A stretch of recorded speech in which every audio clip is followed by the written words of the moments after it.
Alright, so let's talk about the dye assault matrix. Now, I know my box is going to look a lot different than the new retail packaging that came out. I got mine at World Cup. This was the packaging they had for the people that did the tech class and stuff like that on them. And so that this is not the retail packaging now, but I really wanted to get one at the time, and I didn't want to wait a month to get pretty pictures on it. But I have seen the new assault matrix packaging, and it looks really nice. So basically I got the basic stuff as they were rushing to get them out the door to get them here to Florida. But that's okay, because I play with the gun, I don't play with the box. So we'll take a couple things out of the box here that the assault matrix, we're going to call it the dam, comes with. Magazine. They did have the nice color manuals that came with them, which is really cool. So let me just get everything out here, and we'll go through some of the parts here carefully.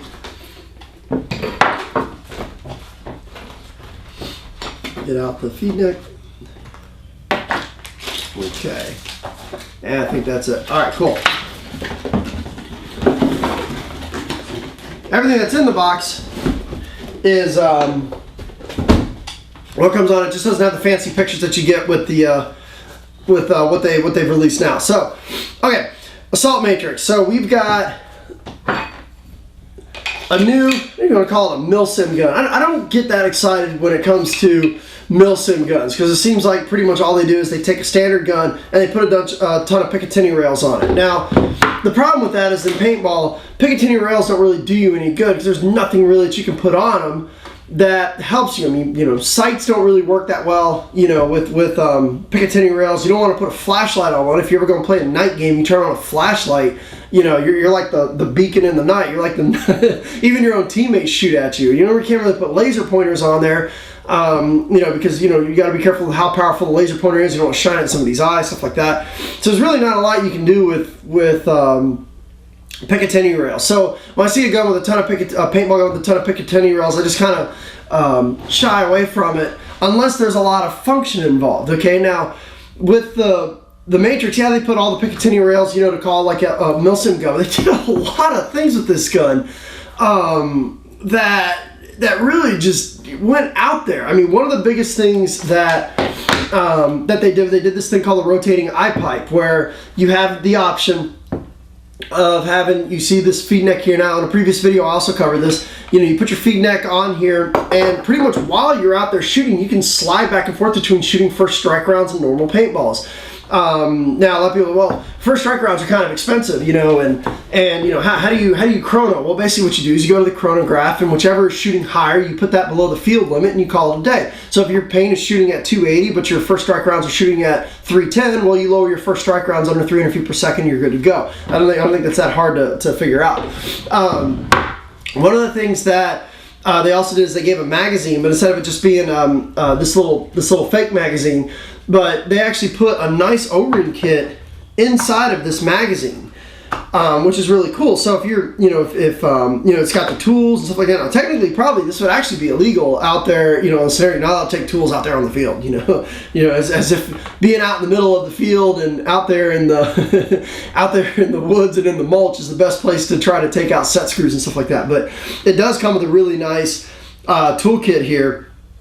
That you can slide in through the bottom. It's got extra detents. It's got some extra screws. Those always come in handy. Dye's got the color-coded O-rings, which are really cool. It's got the basic Allen wrenches and stuff like that you could use to adjust your velocity, tighten up screws and stuff like that. So this is really nice. Then also, if you don't want the clamping feed neck, it's got a plate that basically just covers the hole if you wanted to go straight magazine fed. So also comes with a stock in the box. Now, the one thing that's really funny about stocks is with paintball guns, they're not really that it's really bizarre seeing people with a tank and the stock on the back of it. So, but the one thing that Dye did was they actually designed their stocks so that you could put a smaller tank and still use the stock. I mean, it still chicken wings your arm out quite a bit, but it is really nice. I know some of the other stocks you've seen, you have the tank and the stock are pretty much the same, and it just looks like a huge bookshelf just going up against your shoulder. But they've got the stock the one that comes in the box here, and then they've also got another one that you can put a tank on here to really truly use the shoulder mount. And to slip these out is very, very simple. It's got a little tiny set screw here. You slide this out, you slide this one on, done. Very, very easy. The other thing which I was really happy about, you guys remember from many, many years ago, I haven't seen one of these in probably 10 years. The last one I saw one of these, it was on top of an Angel, but they came out with the new, or re-released what they used to call the Eyes On sight. They came back out with basically all this is, it's got to be in bright sunlight. It doesn't use any batteries. It's got a fiber optic wire in here. And basically under bright sunlight, the light comes in through the front and creates a red dot. And you keep both eyes open, you can see the red dot out there on the field. And it's just, I just really like the way this looks. This is really cool. So I'm really happy to see the Eyes On sight back into production again, because it was something I haven't seen. Like I said, last time I saw one of these was like 2002. It was on top of an Angel. It's really neat. Magazine, we're in the disassembly, we're going to get into it. They really put a lot of thought into their magazines. These are the most advanced magazines in paintball that I've seen. I mean, they really put a lot of thought into the magazines, how they load, stuff like that. I mean, you can put 10 rounds on one side, 10 rounds on the other. This is on this magazine. And then, you're out there, fire, and then they've got release on both sides of the gun, and then you can go and put it in on the other side. So it'll feed from one side, then it'll feed from the other side. And they've also got the holder, so you can stack two magazines up at the same time. Really, really neat. They're also coming out with all the accessories for them to hang on to them. These come in 5, 10, and 20 round magazines, which is really cool. And obviously they had the nice full color manual ready to go. They're not telling you to go download it off the internet or anything like that, which sometimes can be a pain in the ass. They got a full color manual and stuff like that. So okay, let's talk about operation. Operation of this assault matrix. It's not a DM like a DM13. Okay, there's no low pressure regulator. It's more like a reflex rail or a rail than it is a DM, because there's no low pressure regulator. It's just one regulator. And when we do the disassembly, you're going to see they actually did something really neat. They put the regulator inside of the bolt, so it's actually attached to the back of the bolt. And on the back here, you basically use two different Allen keys. You use a big Allen key to unscrew the bolt and take it out of the body, and then you use a smaller Allen key. The standard Allen key goes inside the hole here, and you can adjust the velocity that way. Basically, if you've ever taken apart a DM on the low pressure regulator, you've got the cage on the outside, and you use the big Allen key to remove the cage to slide out the low pressure regulator, and then use the smaller Allen key to go through the middle. That's pretty much what you do with the assault matrix. But I know a lot of people are now going to speculate, well, now they can put regulators pretty much inside the bolt. What is that going to mean for the future in terms of the DM14, DM15, stuff like that? I don't know. We're going to have to see. So let's go ahead and start off with the efficiency test, and then we'll come back here and do the disassembly. All right, guys, we're about to do the efficiency test on the die assault matrix, the DAM. And looks like we're sitting at about 4,400 PSI on the tank. And it's a pretty cool day, so the tank's probably sitting at about 95 degrees. I'm sorry the battery died on my temperature gauge.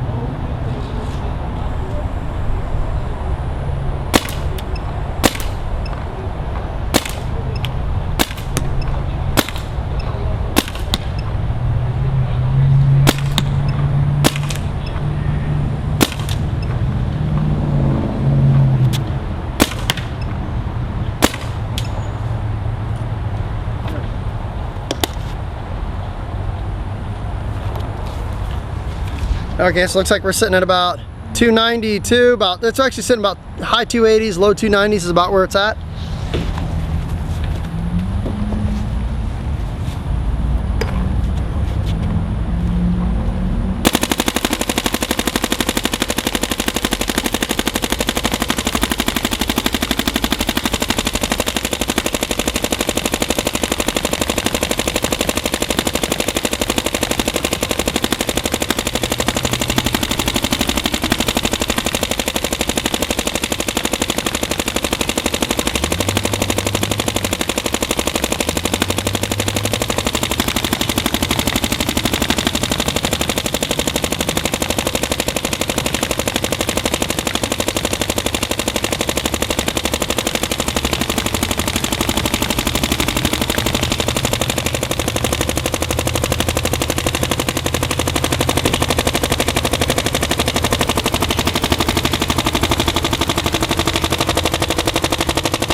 7. We got almost 8 pods. There's not much in this one, so almost 8 pods. Thank you. Okay, so what I'm gonna do is I'm gonna put the tool magazine inside here, and then we're gonna go ahead and weigh it.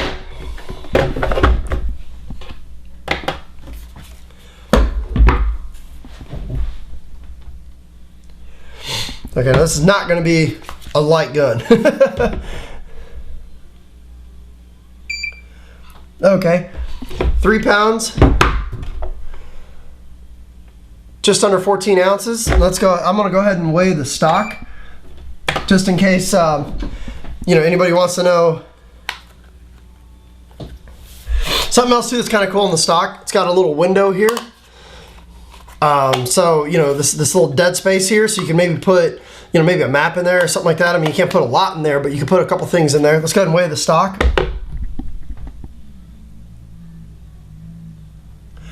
Okay, so it looks like about 1 pound, 3 ounces for the stock.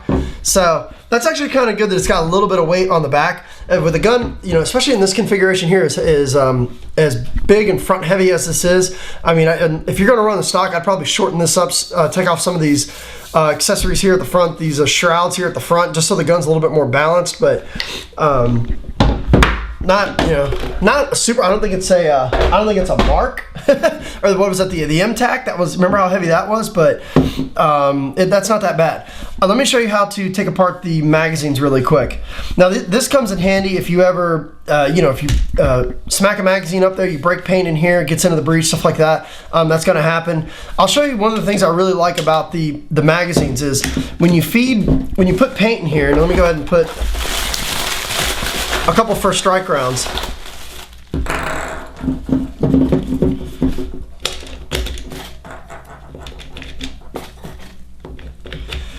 One thing that's really neat is that when you feed the paint all the way down to the bottom, the first thing that it does is it'll click into place.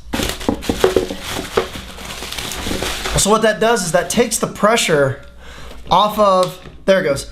It'll click into place. So you can hear that. You hear that rattling up and down. What that does is that takes the pressure off of the ball stack so that your rounds don't get pancaked. Now another cool thing is you see that little tab here on the side. If you press that tab, it closes it at the top, okay? Now what that does is that prevents, if this is in your pocket or if this is in a satchel or a pouch, it prevents dirt from getting down into your stack here and getting on your paint. Now you can hear that. So now basically the paint is in here, it's being stored, but it's not under pressure, and that's really important because especially, you know, if you're carrying the magazines on you, your magazines are going to be subjected to the heat and moisture and sweat that's coming off you. Your balls are going to get, you know, they're going to get spongy, and when you go to feed them in your gun later on, bad news. So. And then obviously when you go to feed it into your gun, you'll see all these rounds shoot out of the magazine. There they all go. So, you know, when you load it in, that's how, you know, you press, you know, that gets pressed down. So that's really, I really like that feature on the fact that once you load up the magazine, that it'll click into place, hold itself down at the bottom, and that'll prevent the balls from getting smashed. So let's go ahead and take apart the magazine. Really simple. All you do is just slide this out that way. Okay, now the springs are not super heavy duty springs, so it's not going to shoot out the back of your magazine like a, you know, like taking apart the back of a Tippmann or something like that.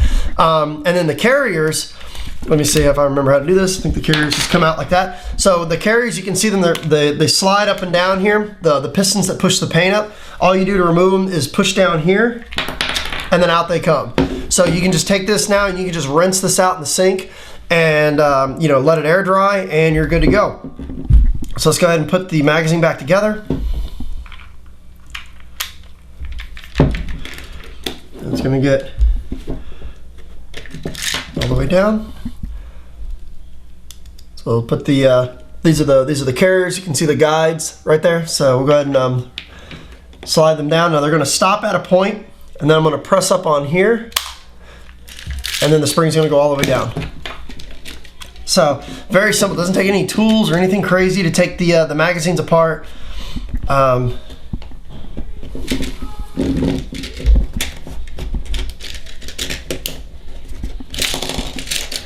I know also a lot of people on the internet have been saying that, the magazine, it's real tough on paint and stuff like that. Magazine fed is tough on paint. Okay, that's not, every single gun that I've used that has had a magazine, everything from the RAP4 to the Tiberius arms to the Tippmann, everything that uses magazine is always going to be tough on paint. If you're going to use magazine fed, you're going to want to use tougher paint. You don't want to be shooting Ultra Evil or 5-star or anything like that through. You want to be shooting tough paint when you're using magazine fed.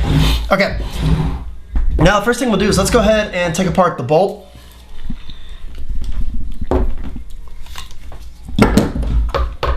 Now, like I said, you're going to adjust the velocity. You use this is a 3/16 Allen key. To take the bolt out, you use a 1/4" Allen key. So you can see these are definitely the smaller Allen key goes in to adjust the velocity. The big Allen key is used to take out the bolt. Now you only have to unscrew it 1 turn to get the bolt out the back. If you keep unscrewing and unscrewing, you're going to start unscrewing all the halves in here inside the bolt assembly. So basically just 1 turn. There we go, and out it comes.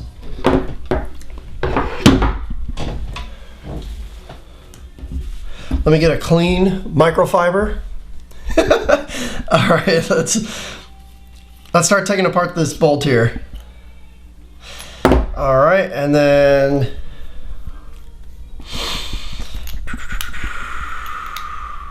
take off this O-ring here in the front. Okay. All right, so we basically have got the bolt taken apart. Now this is, for the most part, the majority of the maintenance that you're going to do is going to be with this piece right here. So you're going to see it's real similar to a rail when you take it apart. And then we put this back together here. So, use the stock dye lube, use whatever lube you want. A very light amount of lube and lubing it often is the ideal way, to lube your bolt. Now, let's get into something that's a little bit tricky here. And this is going to be taking apart the regulator that is actually inside of the bolt. So when you take a look at this is the bolt assembly here. This is actually the Hyper 3 regulator right here in the back. So I'm going to show you how to take that apart. What you do is get yourself pair of pliers.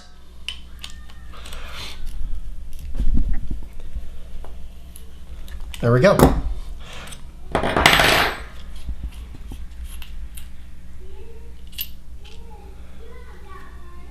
You definitely want to pay very close attention to your shim stack here, because this does use the what's called the Bellevue washers, I believe is what those are called. Let me get that last couple.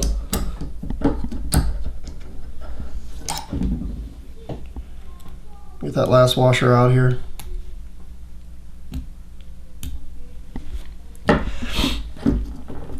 Now another tip while I'm messing around with getting this last washer out is if you use a dye gun, these little 50 cal swabs from Kingman are amazing because you can get down into the bolt in the front here and really clean out. Sometimes if you over lube your gun, or your gun is over lubed from the factory, the inside of your bolt here is going to be coated with lube, and what that's going to do is that's going to go out your barrel. It's going to coat the inside of the barrel, and it's going to make your shots hook and spin all over the place. But these little 50 cal swabs from Kingman fit perfectly inside of the bolt and really do a good job of cleaning them up.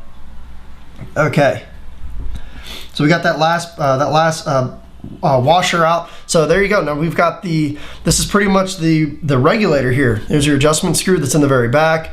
Here's your piston, and not needed to do a lot of maintenance on this, maybe about every 10 cases. But what I would strongly recommend that you do, is you want to make sure that these two halves here are very, very tight. Okay, very, very tight, because you don't want, while you're trying to take your bolt out, this back cap to come off, and now your regulator is exposed inside of your gun. That's a bad idea. Dye actually even recommends using Loctite, taking a little bit of blue Loctite, maybe just 1 or 2 drops on here, and then snugging it, because that's a bad idea for your reg to come apart inside of your gun as you're trying to do basic maintenance on taking your bolt out. So put some lube on here, and actually I found it easier to get it into the gun if I went this way. So here we go. Okay. So we'll screw this back together again. All right.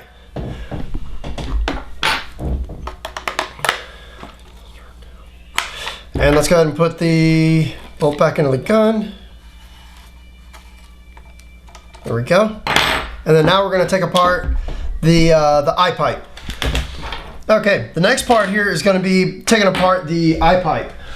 And you're going to have to get good at this, because if you break paint inside of your gun, now it could be anything from, you know, either paint broken inside the bag that gets inside your gun, or anything like that. Or let's say, for instance, you don't get a good magazine feed, and you break paint inside, you know, or the magazine doesn't go in all the way, and then you smack it again, and then there's paint broken inside. You're gonna have to do this. So you're gonna have to practice this, and I'd probably recommend practicing this at home before you even get out to the field.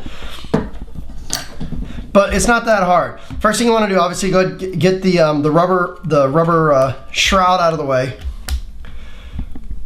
Then we're gonna take off. There's 4 screws that hold the magazine well in place.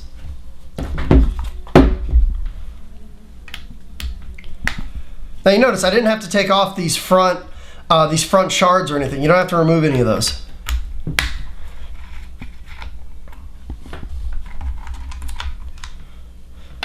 More screws. Okay, now we're getting into the internals of the gun here. Now let's go ahead and I'm going to go ahead and remove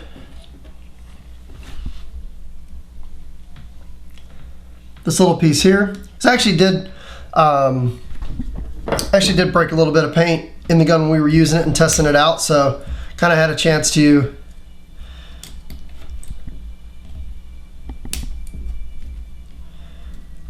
take this apart once before. There we go. So I'll remove that little plate. Now there is a set screw that holds pretty much this whole assembly in place. The set screw is right here at the top.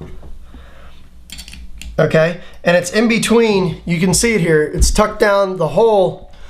You see the screw there, and then you see a screw down there. So what you do is you unscrew this, and that screw pretty much holds the whole eye pipe, everything in place. Once you unscrew that, what happens is you can gently pull the bolt or the barrel forward.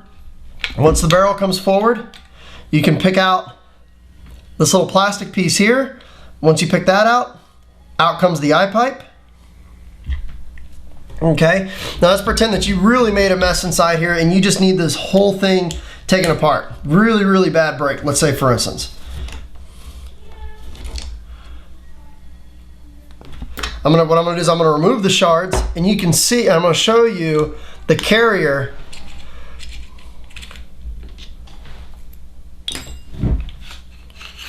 Okay. And that is pretty much what there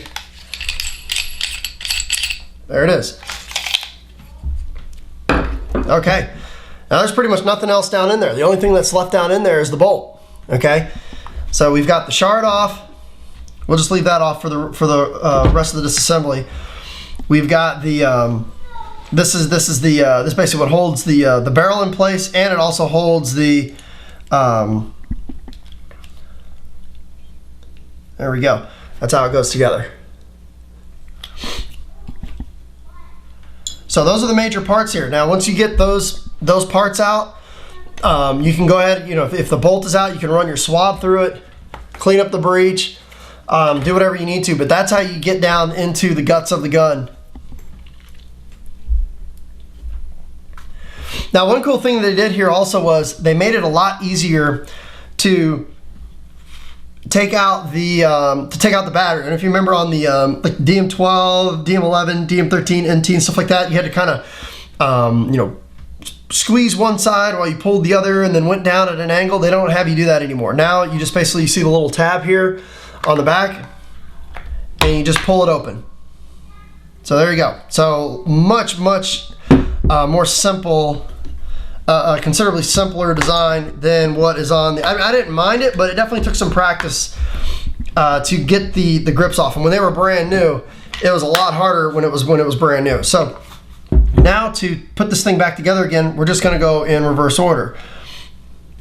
So what we're going to do now is we need to make sure this is facing forward. So you want to make sure that the adjustment tab is on magazine fed. We're going to go in reverse order. So we're going to put the eye pipe in first.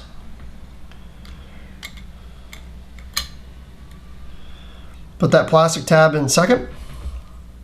Now what we're going to do is we're going to readjust. We're going to put this back on the barrel. And it's got these two little flanges here, and that's what we're going to slide in to that plastic piece. There we go. And now once we have this put together, now we're going to go ahead and tighten the screw at the top.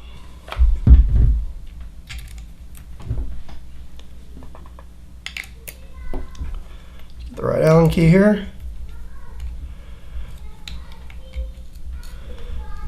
Okay, so, all right. Now we don't need the barrel anymore, so I'm just going to go ahead and get it out of the way.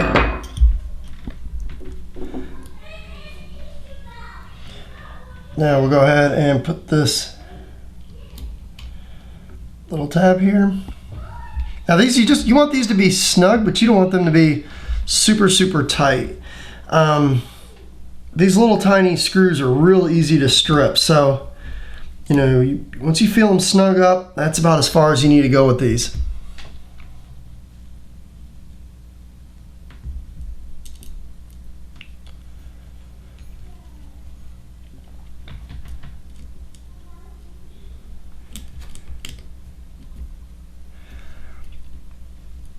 Okay. So that's about it. Now from here we just need to pay close attention to make sure that our eyes are in place. And the eye wires are out of the way. We slip our shard on.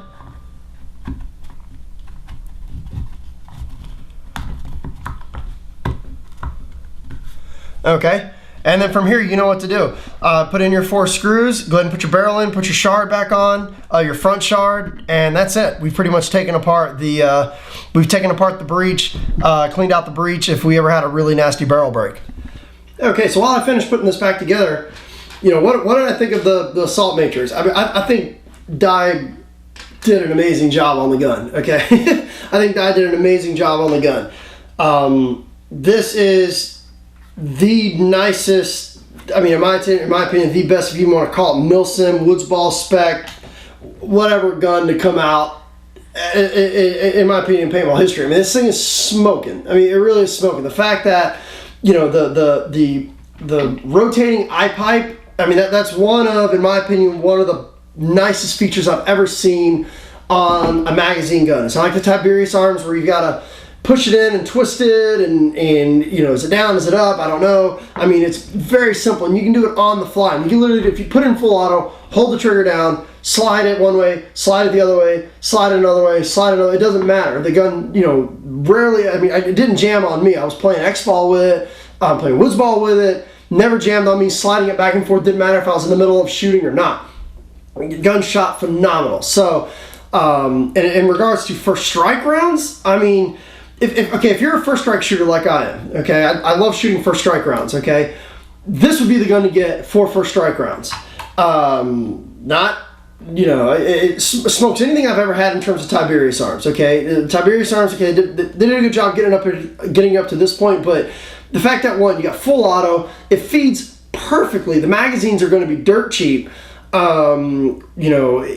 You know, the fact that you've got, you know, full auto, 3-shot plus semi, and you can go back to hopper fed. I mean, that is amazing. I mean, that is just one of the coolest things I've ever seen. When that first time I was in my backyard and I shot full auto first strikes, I was like, oh my god, shit is going to get real at Living Legends with this. So, you know, they definitely did a really good job.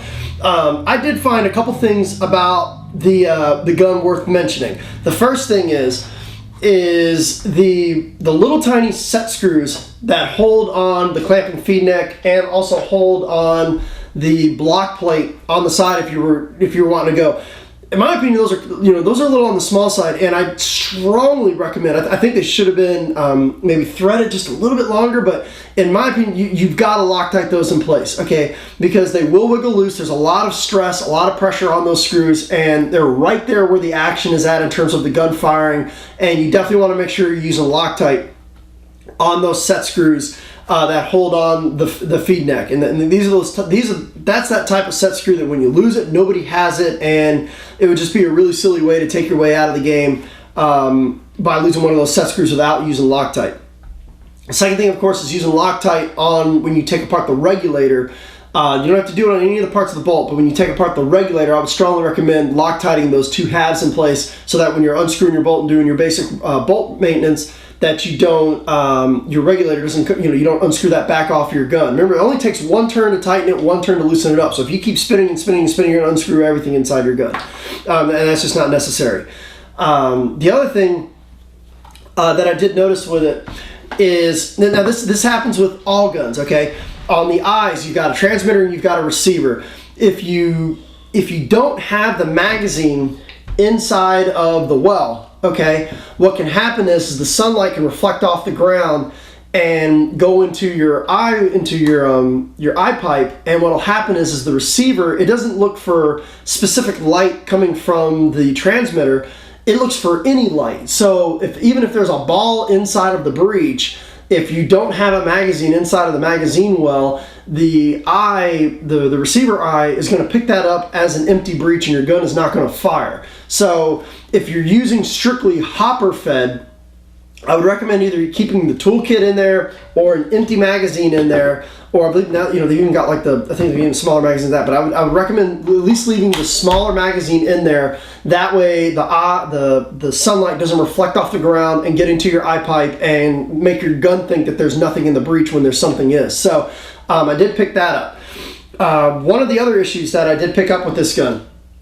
was, okay, if you guys have ever shot the NT, if you've ever shot the proto rail, if you've ever shot the even the reflex rail, the rail, this, that, and the other, the solenoids that Dye puts in these guns do have a pressure release. Once the pressure gets to a certain point, they will start to hiss. Okay, it's basically to prevent you from over pressurizing the internals of your gun.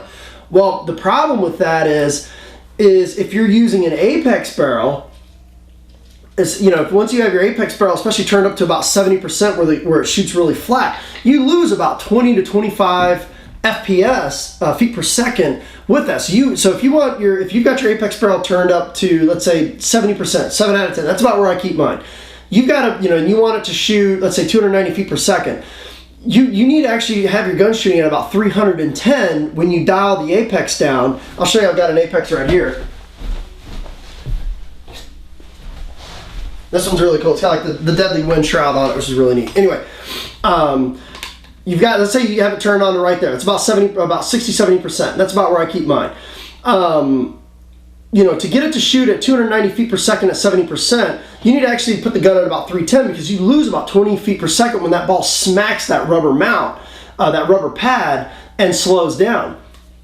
And the problem I've seen is that once you start getting up above that 300 feet per second range, if you don't have a perfect fit, a paint fit, you are going to start hearing your solenoid leaking. So some people may, depending on their bore and stuff like that, may have a problem with getting the velocity with an apex barrel all the way up to your the field limit, or if you're playing at a scenario game or something like that, up to the limit. Something just to keep in mind. Now, maybe Dye might come out in the future with a solenoid that can handle the extra pressure needed to get up to 300 feet per second with an apex barrel, but I think with boring the paint, you might be able to get pretty close, but it's definitely something to keep an eye out for. The other thing that I discovered is, first strike rounds usually bore out at about a 691. Okay, it's a big bore paint. Okay, first strike rounds usually bore out at about a 691. The stock barrel that comes with this, the ultralight, is the standard 688. The problem with that is is you now have the plastic fins of the first strike round leaving residue inside of the barrel. They'll shoot through, but they start leaving residue inside of the barrel of your $100 ultralight barrel. So, if you do plan on shooting a lot of first strike rounds, that stock barrel may not be what you need. You may need to go to a bigger bore barrel. Now, I do know that Dye also makes a 692 back, or you can go up to like a freak set, or maybe like a deadly wind barrel or something like that, and put a bigger insert in there. But quick note about first strike rounds. Threaded barrels, all that shit, you don't need that for these things, okay? The technology is already built into the round, okay? The technology is already built into the round.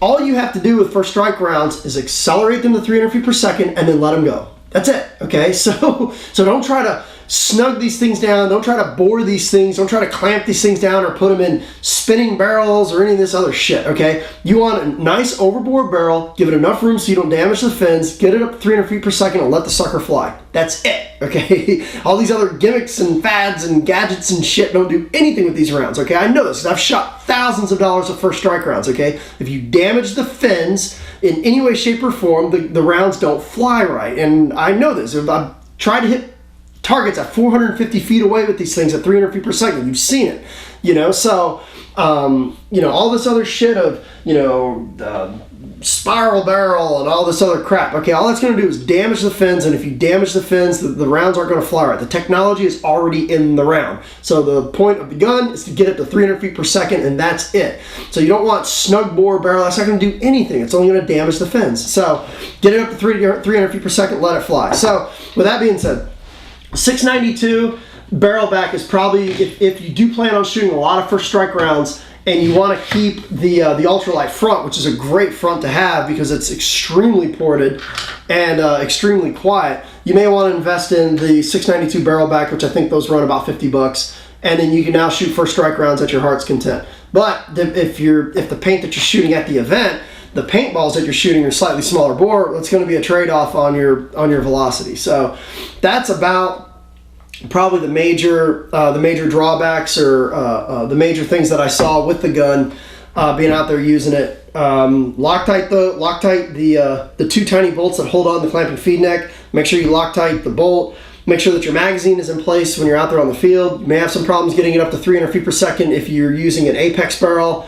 And the barrel is a 688 when the first strike rounds are like a 691. Let me see if I can. Yeah, so you can see how this doesn't drop all the way through. Okay, you can see you got like a little snow cone there. Okay, you see how it doesn't, it's not dropping in. So it's, that first strike round is about a 691, and the stock barrel back's a 688. So it's not anything that you can't clean out, but you don't want a $100 barrel with plastic residue on the inside of it. It's kind of like taking a crayon and putting it down a wooden table or something like that. You can see the plastic residue inside there, and that's not going to be good when you're shooting regular paint through it. So other than that, I think Dye knocked it out of the park.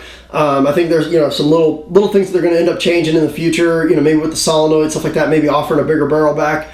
I'm not exactly sure. Maybe they'll give you the option. You can maybe order it with the 92 barrel back for first strike rounds, or the stock 88 for standard paint. But I really, really like the Matrix. I think for first strike shooting, this is going to be my gun for first strike shooting. I'll be removing a lot of the shrouds off the front of this, just extra weight. You don't need it. But it's a good shooting gun. I mean, you got a spool valve gun that weighs almost 4 pounds. That's going to be a pretty smooth shooting gun. I definitely think Dye knocked it out of the park if you're looking for if you're looking for a really good woods ball gun that shoots first strike round, it's magazine fed, also uses hopper, everything else like that. I mean, I wouldn't take a Tippmann for $200 and put $1,000 into it. I would just go pick this up. It's got all the technology, it's got the eyes, it's got the regulator, it's got everything all built into it, and then go out there and play with that. So thanks for tuning in.